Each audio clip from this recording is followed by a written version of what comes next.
চলছে। আমরা ঐক্যবদ্ধ থেকে একটি নির্বাচন যদি আদায় করতে না পারি, এত বড় বিজয় ধূলিসাৎ হয়ে যাবে। আমি সবাইকে বলবো, আমার প্রিয় ভাই ও বোনেরা, আপনারা ঐক্যবদ্ধ থাকবেন। আমরা যদি ঐক্যবদ্ধ থাকি, কোন ষড়যন্ত্রকারীর শক্তি নাই আমাদেরকে পরাজিত করে। কোন ষড়যন্ত্রকারীর শক্তি নাই বিএনপিকে পরাজিত করে ইনশাআল্লাহ।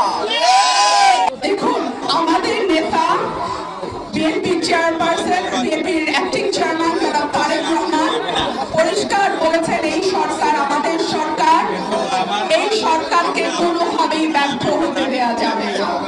সুতরাং আমরা আশা করব এই সরকার গণমানুষের দাবি, এই গণমানুষের দাবির প্রতি লক্ষ্য রেখে দ্রুত একটি অবাধ, সুষ্ঠু, নিরপেক্ষ এবং অংশগ্রহণমূলক নির্বাচনের আয়োজন করবে।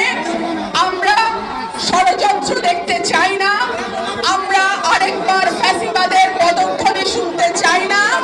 আমরা চাই না এই সময় ব্যবহার করে কোন দুষ্কৃতিকারী চক্র আবারও বাংলাদেশের মানুষের ঘাড়ে চেপে বসার চেষ্টা করুক। আমার যা ওয়াদা আমি আপনাদের করে দিয়ে গেলাম, এই ওয়াদা আমি রাখতে পারবো কি পারবো না সেটা নির্ভর করছে আপনাদের উপরে।